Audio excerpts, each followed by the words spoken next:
I'm not the only kid who grew up this way. Surrounded by people who used to say that rhyme about sticks and stones. As if broken bones hurt more than the names we got called, and we got called them all. So we grew up believing no one would ever fall in love with us. That we'd be lonely forever. That we'd never meet someone to make us feel like the sun was something they built for us in their tool shed.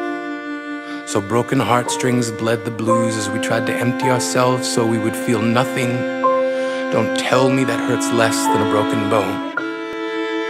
That an ingrown life is something surgeons can cut away. That there's no way for it to metastasize, it does. She was 8 years old. Our first day of grade 3 when she got called ugly.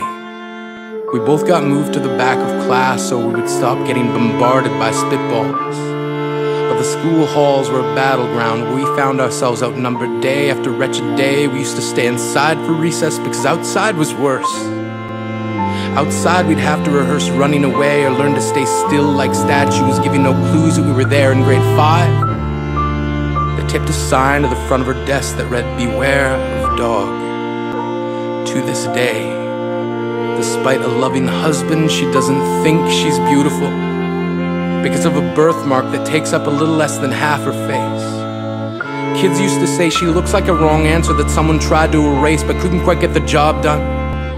And they'll never understand that she's raising 2 kids whose definition of beauty begins with the word mom. Because they see her heart before they see her skin. Because she's only ever always been amazing. He was a broken branch grafted onto a different family tree.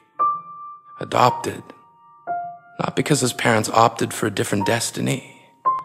He was 3 when it became a mixed drink of 1 part left alone and 2 parts tragedy. Started therapy in 8th grade. Had a personality made up of tests and pills.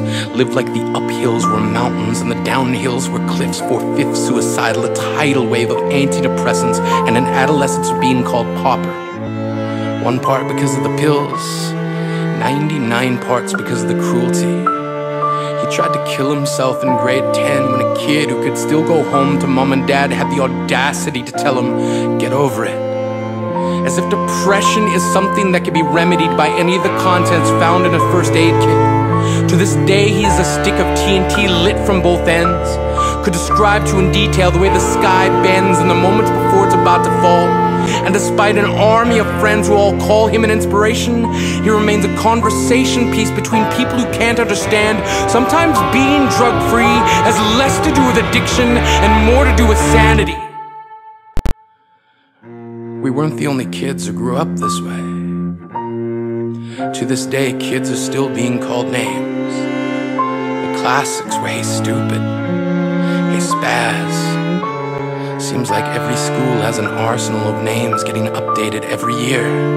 And if a kid breaks in a school and no one around chooses to hear, do they make a sound?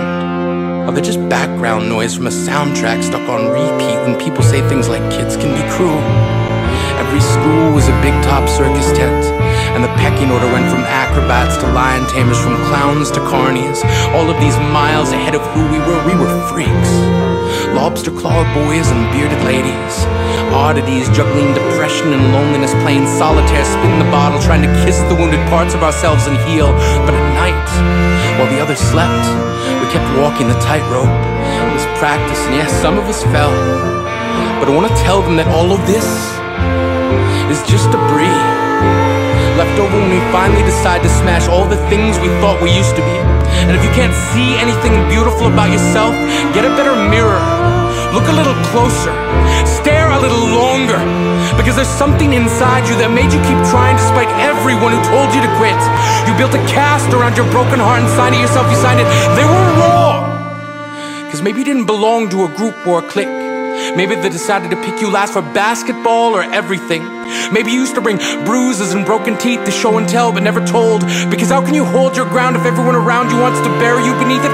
You have to believe that they were wrong. They have to be wrong.